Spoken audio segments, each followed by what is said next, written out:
into the YouTube edition of Prep Picks. Heather Williams alongside the tan and rested Casey Getz, Steve Wilmoth from ESPN Tri-Cities, TriCitiesSports.com, Cole Johnson, Andrew McClung on assignment a second week. I don't know how this show survives without Andrew. I don't know. I'm losing some energy. I fear cancellations. I know. It could happen. He's going to have to get back with us next week. All right. It is playoff time officially on both sides of the state line. We open things up week 1 in Virginia. Some great games, a couple of rematches. So we'll start first with Marion at Gate City, and we'll start with the back from the beach, Casey Getz. This is a rematch, a regular season game. Gate City won this game in the regular season. It was, I think, was it 20-7? Yes. Yeah, okay, so Gate City, I don't think McMurray played that game for Gate City, from my understanding. Marion, they're a running football team. Gate City leans more to the run as well. This game is being played on Thursday as well, so it's the first one. Everyone can go watch this one on Thursday night. I'll take Gate City to win this one at Legion Field. Last year I was there for their playoff game against Union at Legion Field. They beat the Bears for a second time that season. I think they'll beat Marion for a second time this season. Yeah, Marion won its last 3 to get into the playoffs at this point. And Gate City has won, I think, 4 in a row. The offense the last couple of weeks has won 2 different ways. I think last week the win came on the ground. Walker Hillman had a big game. Luke Bledsoe 3 touchdowns. 2 weeks ago was Bledsoe, a big game through the air with over 200 yards. So I like the fact that Gate City has shown it can win in both aspects. The defense playing very, very well, only allowing about 10 points in its 4-game winning streak, and I think only 6 the last 2 weeks. So I just think Gate City's playing too well. They're on a roll, and they're at home. Legion Field playoff time. Hard to win there. I'll take Gate City. Cool. Yeah, both teams on a roll, like you mentioned. Marion, though, the way they got themselves into the postseason, pretty impressive. Just 1 win last year, the way they've turned things around. They're a tough physical team. They like to lay the lumber. I saw them play a few weeks ago, and they like to lay down some hits. So I think that's kind of what kept this a close game early on in the year. But like we said, Gate City, we kind of wrote them off a little bit at some point. Maybe not wrote them off, but they probably flew under the radar for a bit. They're 3-3, 0-2 in the Mount 7, and they've turned it on at the right time. When you're playing good football in the playoffs, that's all that matters. I'll go with the Blue Devils. All right, Andrew left me a sheet. Going to read exactly what he says. Gate City. Blue Devils are playing good football at the right time. I don't disagree with Andrew for once. They are. I will also take Gate City, so I think we're all in agreement in that one. All right. Insight right there. I know, I'm telling you. Oh, the next one's even better. The next one digs even deeper into that game, which is Eastside at Rye Cove. Unbelievable turnaround for the Spartans, but they get a tough Rye Cove team right off the bat of the playoffs. Steve, who you like? Yeah, Eastside's another team that won 3 straight to get in the playoffs. Outscoring the opposition 130-24 in the process. Meanwhile, Rye Cove sweeping through the Cumberland District, outscoring the opposition 237-50, but 36 of those 50 points were put on the board by Eastside in that first meeting. Eastside's a team that won 1 game last year, 6 games this year. They're 6-4. Eastside is going to finish with a winning season no matter what happens in the playoffs. Quite the turnaround. They got a star in the future, running back Kendall Hamilton, a freshman who broke the school's rushing record. So definitely like what Eastside has done this year, but you can't pick against Rye Cove right now with the way they're playing. Yeah, they're going to be a headache moving forward. Young team, very young team. So I don't think they're there quite yet. I think this is going to be a tough team against one of the most consistent, best teams we've seen all year in Rye Cove. Got to see them last week at Twin Springs, and the way they played, they're ready for postseason football. They're hungry. They were bad for a very long time. And this is their year. This is their team. I think it's all Rye Cove in this. Anybody pick Twin Springs last week? Well, was away. One person. Oh, okay. All right, yeah, I mean, it was, an even game. Went back, it was a 2-touchdown spread, but I think it could have went either way there, certainly. And I'm going to go with Rye Cove. Picked them last week from parts unknown. I'm going to stick with Rye Cove this week at home. By the way, I was raising my hand for Andrew on the Twin Springs because he picked his Twin Springs, not me. Just to be fair here on this. I did not pick them. I picked Rye Cove. Let's read Andrew's great analysis. Rye Cove Eagles by 30. Oh. So he's throwing a score out there. It gives you a little something what to come on your pick'ems this week, where he's in last place currently, correct? Correct. All right, so take that for what you will. But he is right on the pick for sure. I don't know about the score. He is right on the pick. Rye Cove gets the win this week. This is my favorite game for sure on the Virginia side this week, maybe the favorite game all week. Grundy at Patrick Henry. There is just something about the Rebels, maybe because their rivals also called the Rebels in Hurley. I don't know, but there's just something about this Patrick Henry team that gets Grundy going. Rematch of a game that Grundy has now won 2 straight in this series. Cole, who do you like? Ding, ding, ding, round 2. We always love it, and it's reversed roles from last year. Last year, PH won regular season. Grundy got him back in the region title game, so meeting in the playoffs again, and Patrick Henry trying to reverse those rules. I got to get to both practices this week. Even head coach Keegan Bartley at Grundy, he knows this is a tough. It's hard to beat a team twice to begin with in one season. Now you're dealing with maybe some conditions on this weekend. With a team that runs the ball like Patrick Henry, that's kind of leans in their favor. Grundy, the way they beat them earlier in the year was spreading the ball out, throwing it through the air. May not be able to do that. Might be limited to that with some rain this week. So kind of leans in Patrick Henry's favor here. Should be a good one. Excited. Whoever wins gets the present of probably Honaker next week too. But they both want Honaker. They both want to play Honaker. I'm going to go with Patrick Henry though at home. I'll say over-under runs for Mr. Goodspeed this week. We'll set it with about maybe 35 and a half. I'll take the under. I'll take the over. I think Mr. Goodspeed will be running a lot in this game. I think Patrick Henry, they're going to, it was a surprise when they lost to Grundy the first time this season. I think we were all like, whoa, like I don't even think we picked that game that week. It was just not on the radar, that loss. And I think Coach Pageant is going to remind his players, if he even has to, about what happened. I think they're going to get this one.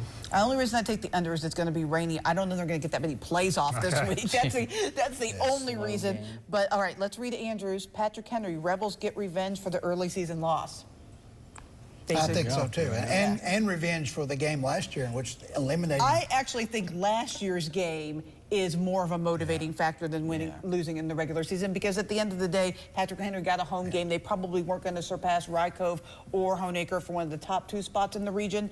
But that game last year, nobody saw that coming, and it was devastating for Patrick Henry. And so for that reason, here we go again. I need McClung to explain to me how Grundy won the first game and has to play at Patrick Henry in the second game too.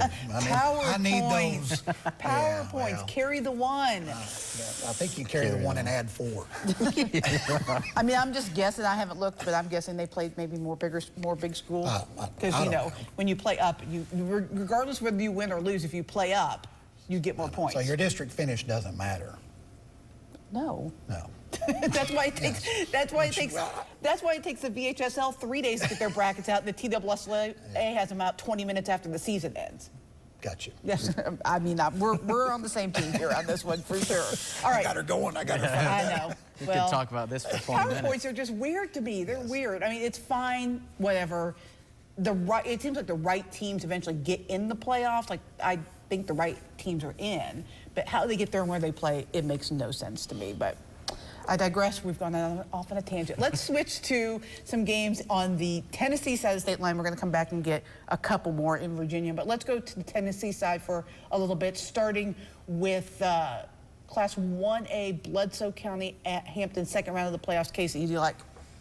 Hampton's won 8 in a row. Bledsoe County's won 7 in a row. And you looked at common opponents. I know that end of the table, big on common opponents. South Green, it was pretty even. They both won by about 17, 20 points. Polk County, though, Bledsoe County beat them a lot easier than Hampton did just last week. I'm going to take Bledsoe County. I think their unique style of offense may be the difference. They get an early lead, could frustrate Hampton. I'm going to take Bledsoe County to win this one. Yeah, that unique style of offense produced 351 yards rushing last week against South Green.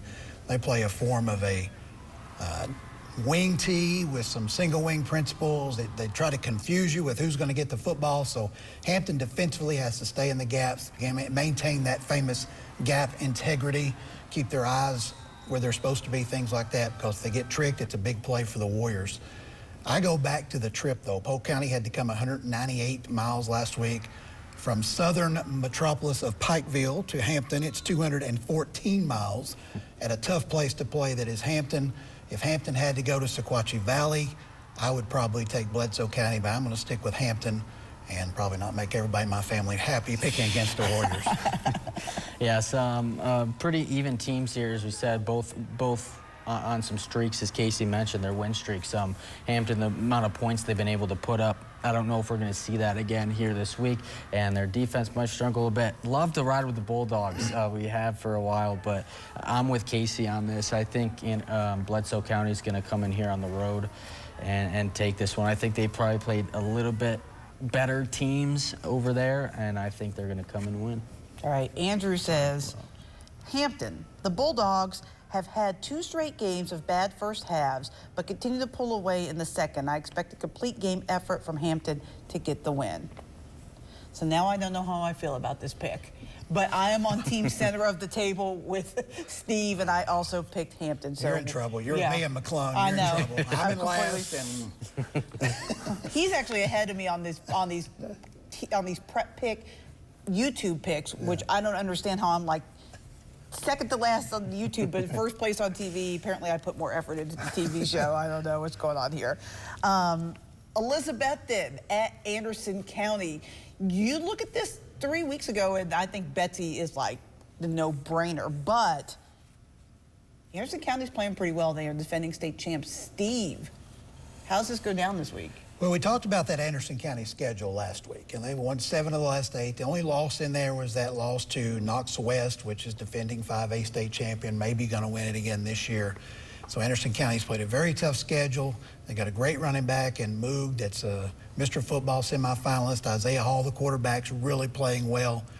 But, you know, Elizabethton is also playing well. I think the quarterback, Rhett Slagle's playing a lot better than he did early in the year. Jeriah Griffin, a great athlete. They've got Mullins. I think the defensive end, Mason Ball, will be a big factor in the game defensively against Anderson County. If you've never been to Anderson County, we talked about that last week. For Sullivan East, going to Anderson County, first time, it's a shock going up there and playing there with the fireworks and everything going on. Elizabethton will not be shocked and will not be awed and wowed by all that going on. I like the Cyclones on the road in this one. Cool. Yeah, they've been there before. They know how to play in these kind of games, and Sean Whitland's going to have them ready like he is every week. Haven't picked or bet against Elizabethton all year long. I don't know why I would start now. I'm excited to see a Greenville and Elizabethton rematch. That's all I'm here for. Elizabethton. We're all here for that. Casey.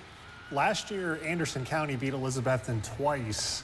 Of course, you know, Anderson County, they won the state title. They did lose a lot of people off that state championship team. Obviously, I don't think they're as good as they were last year, not just because they lost 4 games. I mean, they had Moog was out for several games, so I don't really pay attention to their overall record, but they lost a lot of talent off of last year's team. And I think Elizabethton is better than they were last year, and they gave Anderson County a fit both games. I'm going to go with Elizabethton. You know, I mean, 2 years ago, you know, nobody thought Elizabethton was going to be Greenville in the playoffs after Greenville killed them in the regular season, and Coach Whitten put together a game plan. I think they're going to get it done. I mean, Isaiah Hall has had a good season, but he hasn't proven it in the postseason. I mean, he's been at Jeff County. He's started out at Greenville, actually. So he's been all over the place for high schools, but he's not like, was it Walker Martinez last year? I mean, he isn't that caliber, in my opinion. So I'm going to go with Elizabethton. This is Andrew's best commentary yet on a game. Bye-bye, Anderson County. That's the kind of insight you don't get on any other show. Man.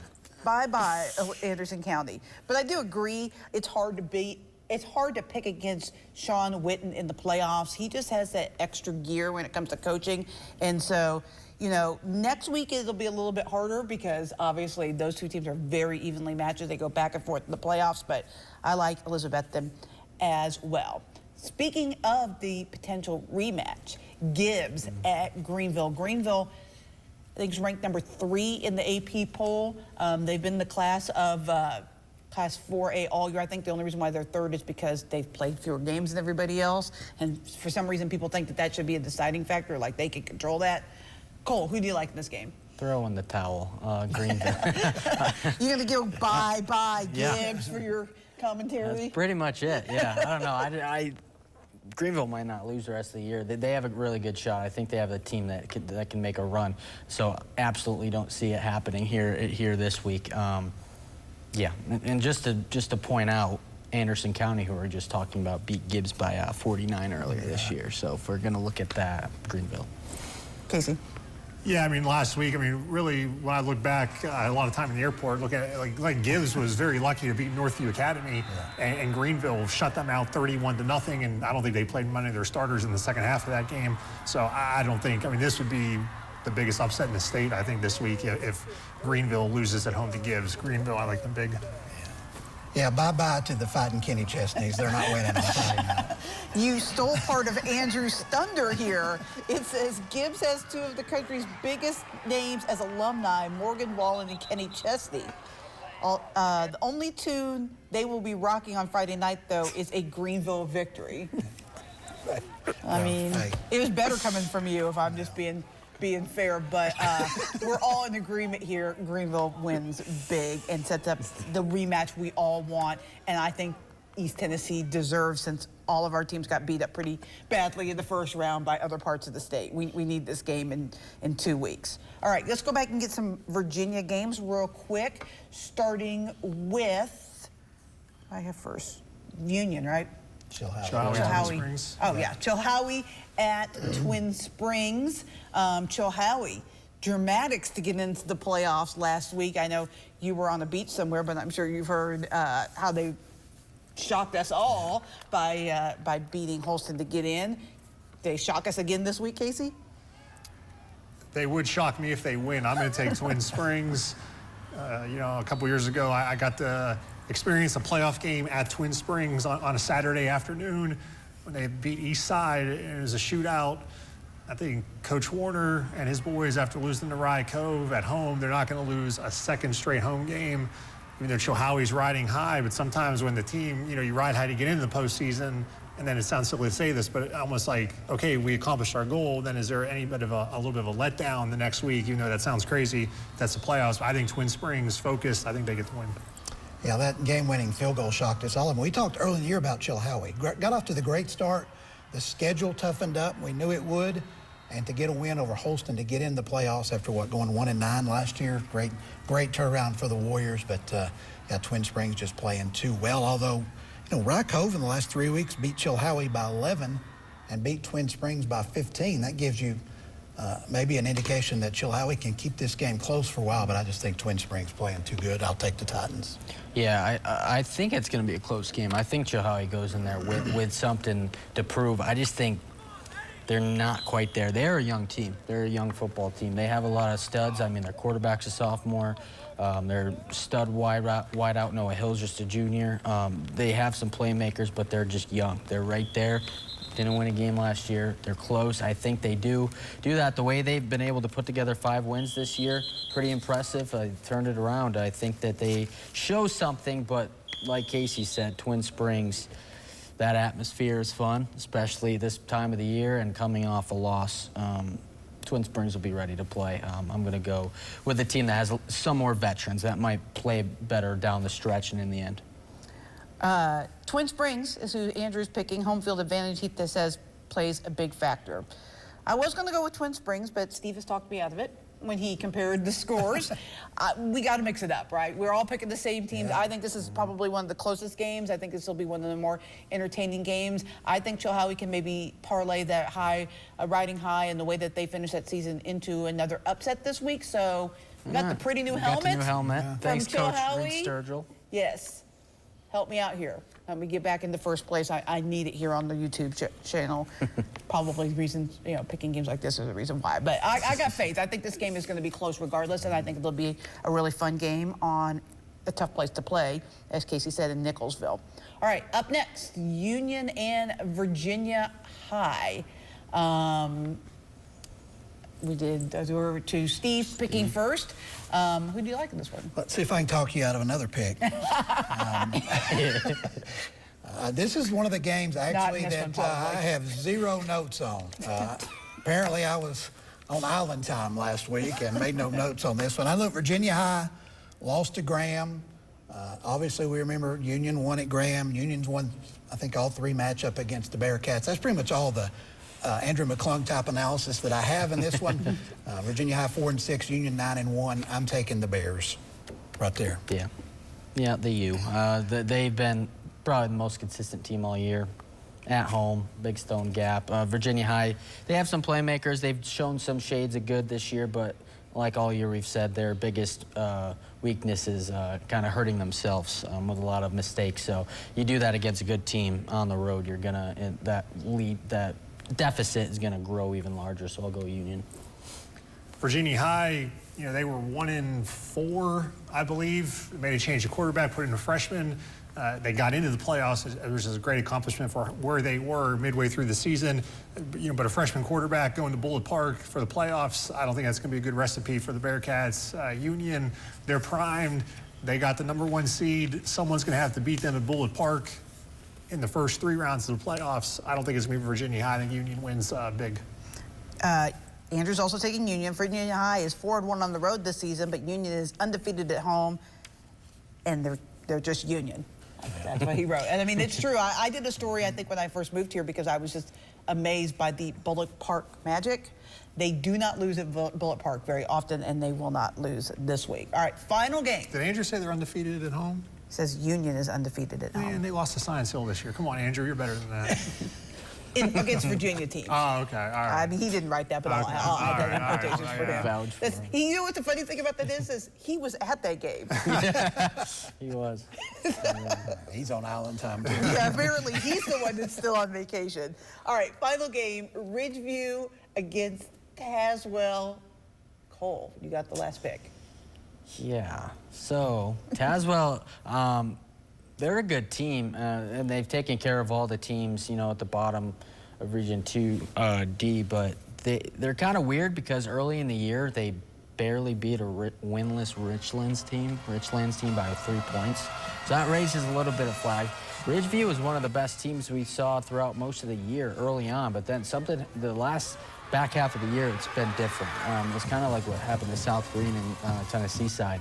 They haven't been playing as well. They got handled by Abingdon and Gate City back-to-back. Now, a large factor of that we find out is that Ryan O'Quinn, their quarterback, went down early in that game.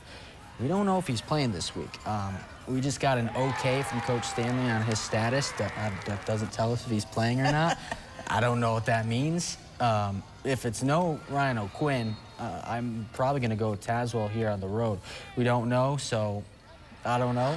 So I'm going to go with Tazewell, though. Something's up with Ridgeview. I think they had a promising start to the year. Something happened, not playing as well. They're going to lose on the road. Casey. Ridgeview got off to a great start. Their defense was on a pace. I mean, they weren't giving up anything, but they were beating teams Class 1, other schools in Class 2 that weren't good. I don't know if they've beaten anybody with a winning record this year. You know, O'Quinn played against Abingdon when they got run off the field. You know, he played against Union. I mean, they did give the Bears a pretty good game. But yeah, they're just definitely not playing their best. I mean, they went from competing for the 1 and 2 seed. Now they're on the road in the first round. They fell all the way to 5th. I think Ridgeview is just going the wrong way. I'm going to take Tazewell. I just got a text from Coach Josh Heupel. He says O'Quinn's good to go. He'll have more information on Thursday. More information on Thursday. After We expect him to be ready, though. You know, Tazewell has lost to Riverheads, Princeton, and Graham. I think those are 3 pretty good football teams. Yeah, let me check my notes. Yes, yeah, they're good. They're good football teams. And all the other games, including 5 of the last 6 wins, they've won by at least 27 points. So Tazewell's a good football team with another really good quarterback in Southwest Virginia, and Carter Creasy, like almost 400 yards passing and 6 touchdowns last week. And with the status unknown on O'Quinn and the way Tazewell is playing, I got to go with the Bulldogs. They haven't won a playoff game in 15 years, but I think it happens on Friday night. Andrew has you all scooped because he wrote Tazewell. Heard that O'Quinn is not going to play. If he's not on the field, I don't see the Wolfpack getting the win. So, I mean, it's Andrew, so I would take that with a grain of salt. But I think even if O'Quinn does play, he's obviously not going to be 100%. And I don't think that offense, their defense will probably be fine. I just don't think that offense can move the way that it did with O'Quinn. I was listening to the Gate City game on the radio when I was driving back from my game at Unicoi County. And their offense just, they can't move without O'Quinn out there. And I just think that's a difference. So it's weird because before he got injured, I'm probably picking Ridgeview. But without him, go clean sweep on Tazewell. Well, this is fun. We might have, you know, 6 games next week. We might have, you know, I don't know. Well, the good news on Virginia is most of these teams are playing each other, so right. you're going to have a few, I guess. 6 is the most that we would have on there, but you know, we might have 9 if it falls right. So thank you guys for riding along this week. Casey will be, just assuming, you're going to go up to Bullitt Park this week, right? Yes, check out that game? Saturday, yes. Yeah, I'm working on a story that we'll see next week, but I will be at Bullitt Park Saturday. They moved that game to Saturday, 2 o'clock, Virginia High Union. All right, and then Steve, check out his website, as I have said a million times, great for high school sports fans, especially in Northeast Tennessee, just tricitysports.com. He's done with his radio gig until basketball season, which is what, like 2 weeks? No, next Tuesday. Yeah. As a matter of fact, we'll talk. Yeah. Duly noted. And Cole and I will be on Friday Night Huddle. Thanks for checking this out.